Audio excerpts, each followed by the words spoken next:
जय श्री कृष्ण। हूँ भारती शिंगाड़ा अनेरी वानगी में आपनु हार्दिक स्वागत है।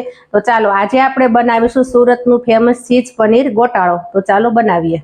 तो आपणे अहींया चीज पनीर गोटाळानी सामग्री बधी तैयार है। तो मैं अहींया 200 ग्राम लीधुं छे पनीर लीधुं छे। अहींया मैं कोथमरी लीधी छे। कोथमरी आपणे जोईए एटली ज नाखवानी छे। अहींया मैं 4 टमेटा लीधा छे मीडियम साइजना, एने चोपर में एकदम झीणा चॉप करी नाख्या छे। अहींया एक मोटी साइजनुं पेप्सिकम लीधुं छे, एने पण आ रीते झीणुं झीणुं कटिंग कर्युं छे। अहींया मैं 4 कांदा लीधा था, तो ए कांदा पण झीणा झीणा रीते कटिंग कर्या छे।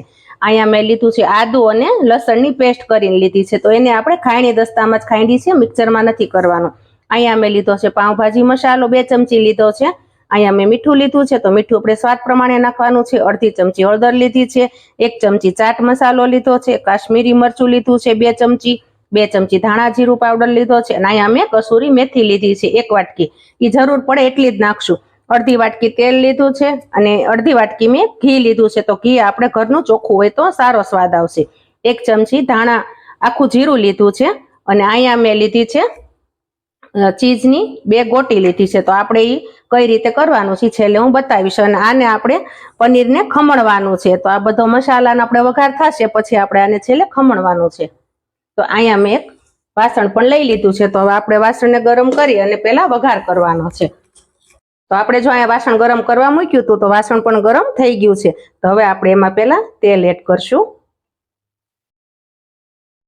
त्यार पछी आपणे जे घी लीधुं छे घरनुं चोख्खुं ई करशुं। आमां तमे बटर पण लई शको छो, पण बटर करता आपणे घरनुं घी होय तो आपणे शुद्ध अने चोख्खुं एटला माटे। तो हवे घी ने तेल गरम थई जाय पछी आपणे एने वघार करवानो छे।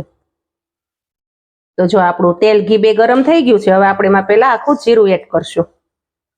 आखुं जीરું एकदम सतोळाई जशे त्यां सुधी आवी रीते आम रहेवा देवानुं छे। पछी आपणे एमां आदુ मरचानी आदू अने लसणनी पेस्ट छे ए आपणे उमेरवानी छे। एने पण थोडुंक सतोळी देवानुं छे। आपणे ब्राउन थई जाय त्यां सुधी धीमा धीमा गैसे।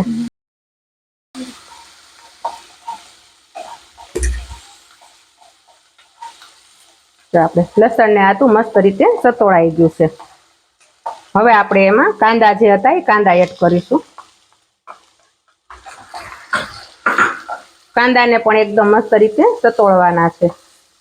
एमां पाણીनो भाग होय ए बधो बળી जाय त्यां सुधी। तो आ रीते धीमे धीमे तमे आने आवी रीते हलावता रहेजो એટલે પાણીનો ભાગ હોય બધો બળી જશે।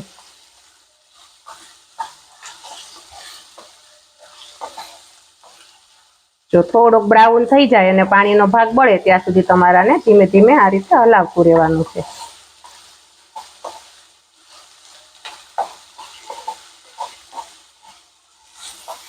અને આને ફાસ્ટ ગેસ ઉપર રાખજો એટલે તમારે ફટોફટ આમાં પાણીનો ભાગ હોય બળી જશે કાંદામાંથી।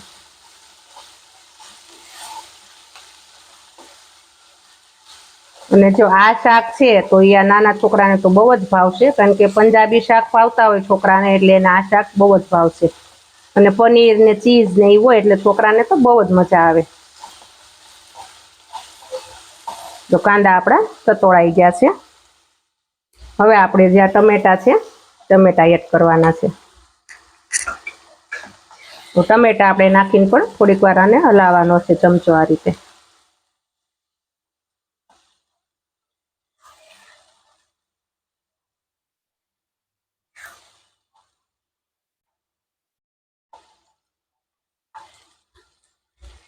હવે આપણે આ જે પેપ્સિકમ લીધા હતા એ એડ કરીશું।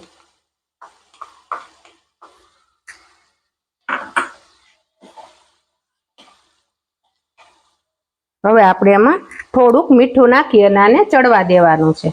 મીઠું નાખો ને એટલે તમારા બધા પેપ્સિકમ છે, કાંદા છે, ટમેટા છે એ બધું ચડી જશે। એટલે મીઠું નાખીને થોડીક વાર આને આપણે 5 મિનિટ ઢાંકી દેવાનું છે। જો આને આપણે 5 મિનિટ ઢાંકીને રહેવા દઈએ એટલે બધું આમાં સરસ મજાનું ચડી જાય આપણું। જો બધું આપણે અહીંયા વેજીટેબલ ચડવા મૂક્યું હતું તો સરસ મજાનું જોઈ લઈએ આપણે કે જો ચડી પણ ગયું છે અને એમાં તેલ ને ઘી પણ ઉપર આવી ગયું છે। તો હવે આપણે એને પહેલા હલાવી નાખશું। સરસ મજાનું ચડી ગયું છે। હવે આપણે એમાં મસાલા બધા એડ કરવાના છે।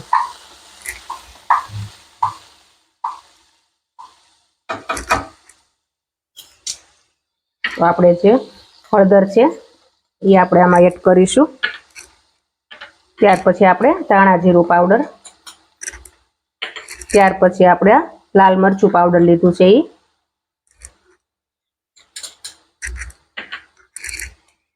ત્યાર પછી આપણે આ ગરમ મસાલો લીધો તો પાઉંભાજીનો, એ થોડોક આપણે અત્યારે આમાં એડ કરીશું, થોડોક આપણે ઉપરથી ને નાખશું એટલે આની સુગંધ એવી ને એવી રહી છે. થોડુંક આપણે આ ચાટ મસાલો લીધો છે એ એડ કરવાનો છે, એ તમારે સ્વાદ પ્રમાણે એડ કરવાનો છે. હવે આપણે એ બધા મસાલાને મિક્સ કરી નાખશું આમાં. ત્યાર પછી આપણે એમાં ગરમ પાણી લેવાનું છે, તો ગરમ પાણી આપણે અડધો ગ્લાસ લેવાનું છે, એ આમાં એડ કરવાનું છે.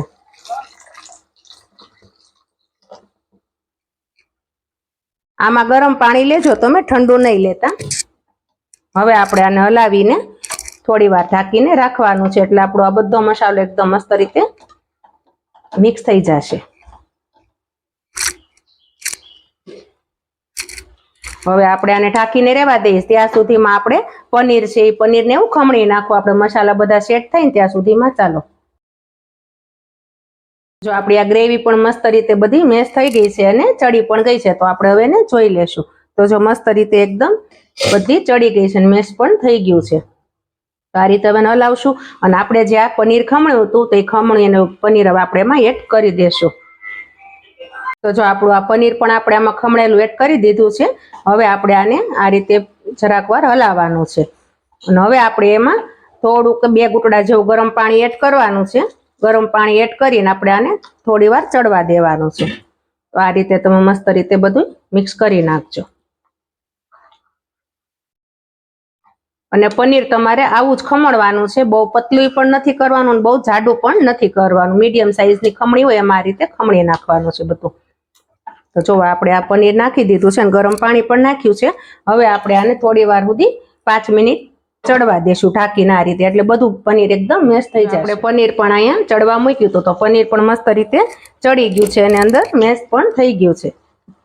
જો આ રીતે એકદમ મસ્ત રીતે થઈ ગયું છે મેશ. તો હવે આપણે આમાં જે ચીઝ છે તો એ ચીઝ આપણે લીધું હતું, એ ચીઝ આપણે આમાં ખમણી નાખવાનું છે.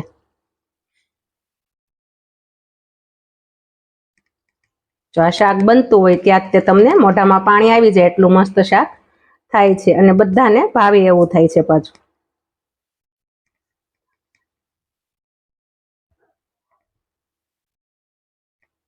તો જો આ ચીઝ તમે નાખો એટલે ચીઝથી ને ટેસ્ટ પણ બહુ મસ્ત લાગે અને નાના મોટા સૌને ભાવે, ખાસ કરીને તો છોકરાને તો બહુ જ ભાવે. હવે આપણે આને હલાવી નાખશું એટલે એકદમ આપણું ચીઝ બધું આમાં મેશ થઈ જશે.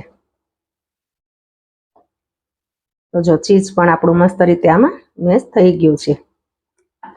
તો હવે આપણે એમાં જે કસૂરી મેથી લીધી હતી એ આપણે નાખીશું. તો કસૂરી મેથી તમારે થોડીક લેવાની છે આ રીતે, અને 2 હાથ વડે આ રીતે એમાં ઝીણો ઝીણો ભૂકો કરીને એડ કરવાની છે. આનાથી પણ બહુ મસ્ત સ્વાદ આવશે કસૂરી મેથીથી. આ રીતે. અને જે આપણે કોથમરી લીધી હતી તો ફ્રેશ કોથમરી તમે આમાં એડ કરજો તો બહુ મસ્ત, એનાથી પણ મસ્ત સ્વાદ આવશે અને દેખાવમાં પણ બહુ સારું લાગશે. તો આપણું જો અહીંયા પનીર ગોટાળા શાક તૈયાર થઈ ગયું છે. તો આપણું અહીંયા ચીઝ પનીર ગોટાળો તૈયાર છે. તો તમે જરૂરથી મારી રેસીપી ટ્રાય કરજો, વિડીયોને લાઈક કરજો, શેર કરજો, સબસ્ક્રાઈબ કરજો. જય શ્રી કૃષ્ણ.